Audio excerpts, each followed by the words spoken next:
Welcome back to the Metro on 1019 WDET-FM. I'm Tia Graham. Now, Detroit has produced some of the world's greatest boxers, and largely thanks to Kronk Boxing Gym. The founder, Emanuel Steward, trained gold-medalist Steve McCrory and world boxing champion Lenox Lewis.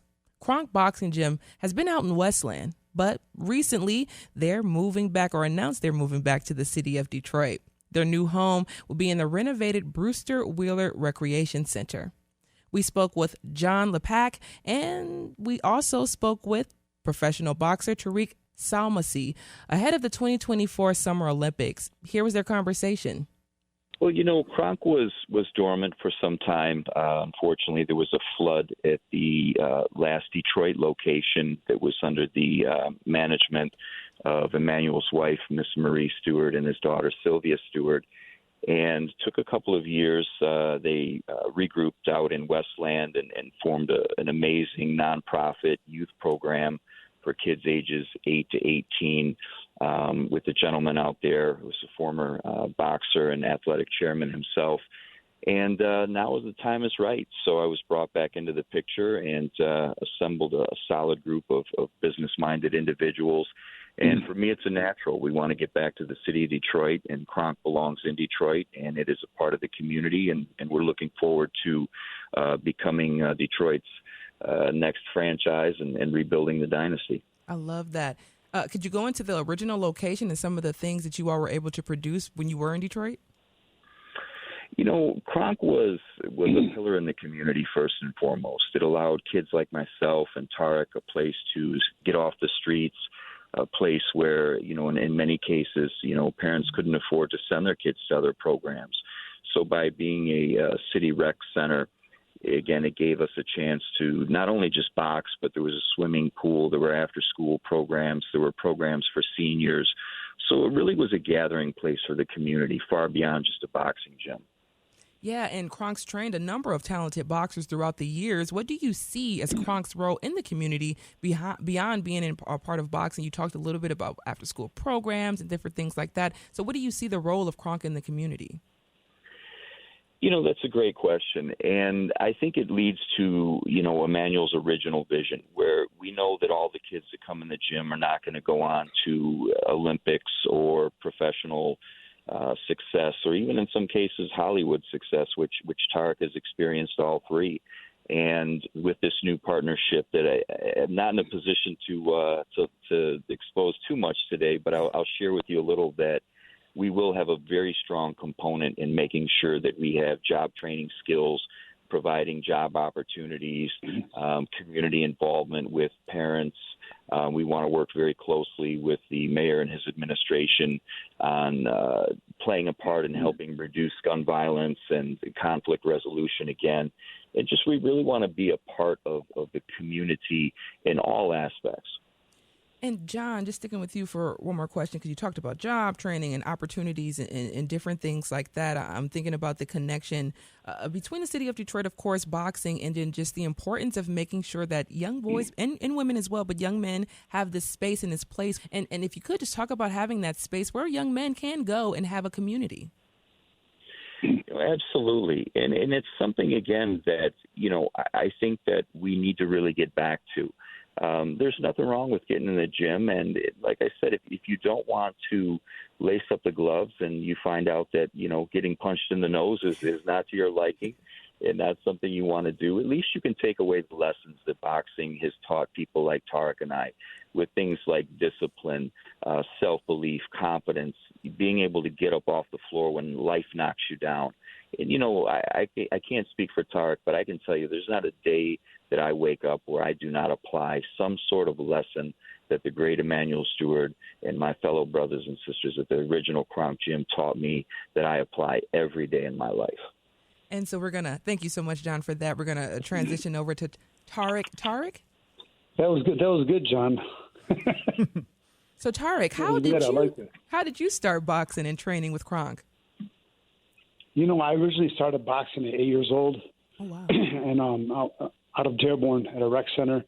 And at about the age of 13, I was winning U.S. championships as a kid, winning fights.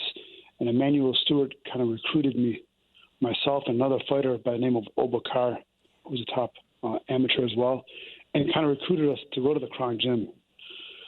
And to piggyback off what John was saying, that gym basically saved our lives, all of us. We don't know where we would have been without the Kronk Gym, without Emanuel Steward. It was a place for us to go and stay off the streets and to go and make something of ourselves. And it's some place where we were able to believe in ourselves. And we were able to believe in ourselves because of, I'm going to say it again, Emanuel Steward. He gave us hope as little kids, as 12, 13-year-old kids, having nothing out there, nobody behind us. He was there, always showing us love and rewarding us. You got a guy, Emanuel, who at the time when I was a kid, Emanuel was still huge in the 80s and 90s. He was a household name in the boxing industry. And he would take his time out of a day. I'll give you an example. He would take time out where he would pick up about 15 of us. We all lived in low-income areas. And he'd pick us up in his gold limousine and take us to the most expensive restaurant in Detroit at the time. And it was Carl's Chop House. I don't know if you guys ever heard of that. But he would take us there. We had our, he'd bring us gifts, trophies, reward us for winning, and tell us you guys can, have a better life. You guys can make it in this life. And he really believed in us. So we were always out there, in a way, trying to impress Emanuel. We're doing it for him. So he had a big effect on all of us.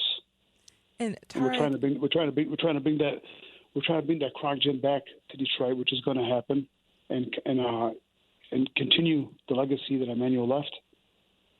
And that's exactly what I wanted to talk about with you, Tarek, is the legacy there. You talked about so much, and I just wanted to expand on it just for one moment with you, is the mentorship, that hero that you had there in place. Once again, we had a conversation earlier on the show today, Boy Mom, just talking about men and boys growing up. How important was it? You talked about it a little bit, but the importance of having that male figure there that was proud, but also compassionate and showing you empathy and sympathy and all the things that you needed to be a well-rounded individual. It made us able to catapult to the next level, because it allowed us to believe in ourselves when we had somebody like Emanuel believing in us, when many of us didn't have anybody believing in us, didn't have anybody for us to talk to or to go to for help. Emanuel, at his home, he had an open door policy. 24 hours a day, you can go to his house. You don't have to call, you just pop in. So you have boxers popping in all day, friends, family, coming in, discussing different issues, visiting, hanging out, solving problems. So it was, it's going to be hard to duplicate what Emanuel did. Nobody's going to be able to do exactly what he did, but we can definitely, have it continue and to prosper for decades for the future.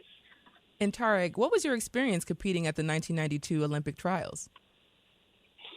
Oh, that was an incredible experience. Well, I didn't make the Olympic team. I just missed the Olympics, but even participating in it was the top guys in the country. And it was my whole life. I trained from 8 years old for the Olympics. Yeah. I stopped myself from turning professional at an earlier age. I turned pro at 20, which is still young. But I could have turned pro at 17, 18 years old at the time. Emanuel wanted me to turn pro, but I wanted to hold off for the Olympics. And I waited till I was to 92 when I was 20 years old. And, I made a good showing, which allowed me to turn pro and have sign a nice contract, have a good team behind me. And I continued as a pro for 10 years as a professional. Fought 23 times. I won the North American Boxing Organization Middleweight Championship for North America. I was rated 4th by the WBO, 6th in a row by WBC. I was also featured on the TV show called The Contender. It was a boxing reality show. Yeah.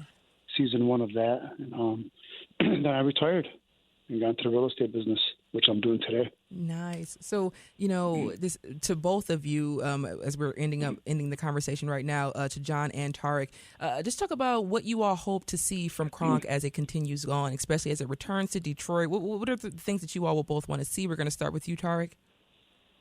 Well, I definitely want to see it come back to Detroit. Right now, it's temporarily, as John said, it's in Westland right now, which is a nice gym. But, it belongs in Detroit. That's where the heart is for Kronk, and it's coming back to Detroit. And they got a great team that came together now, and it's going to make this happen and bring Kronk back somewhat to the way it was when it comes to the professional ranks. Right now, they're focused more on the amateurs, which we're going to continue the amateurs always, but, focus more with the professionals as well. John can tell you more. They're in the midst of making it happen right now. I know. And John, you got 30 seconds or less. Do you have anything else to say about Kronk and any little note you can let us know about August? I would just like to say this, that regardless if you're north or south of 8 Mile, we're all Detroiters. So we got to stand up. We're going to bring this brand back. We're going to continue the legacy of the great Emanuel Steward. The Kronk dynasty shall return. We shall crown multiple world champions and Olympic champions in the future. And we're going to work very hard to put Kronk back in the community and build champions outside the ring as well. That was former professional boxer Tarek Salmasi and Chief Operating Officer of Kronk Boxing Gym, John Lepak. Kronk Boxing Gym will reopen in the Brewster Wheeler Recreation Center by the end of the summer.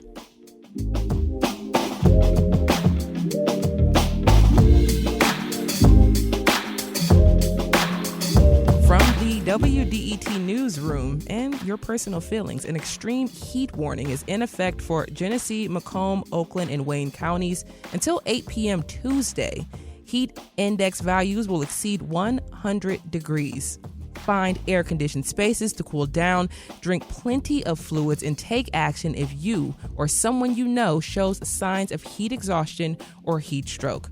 For more information, go ahead over to wdet.org/cool for a comprehensive list of cooling centers throughout Metro Detroit. As well, most of Detroit's riverside parks will close at 8 p.m. today for the Ford Fireworks Show. Belle Isle, Hart Plaza, and Spirit Plaza will be open for viewing, and the locations will open at 2 p.m. City officials recommend claiming your spot early, but if you do, be mindful of the heat. Camping chairs as well as blankets are recommended for sitting because tents and canopies will not be allowed. So consider bringing an umbrella for shade if you do get out there a little early. I already saw folks on Jefferson as I was driving, so please be careful out there. Downtown roads and freeways will start to close at 6 p.m. and reopen at midnight, and the fireworks are scheduled to start around 10 p.m. and will last about 24 minutes. Coming up next, we'll discuss whether soccer can upend the disparities between men and women in professional sports. We'll find out more. You all stay right there. This is The Metro on WDET.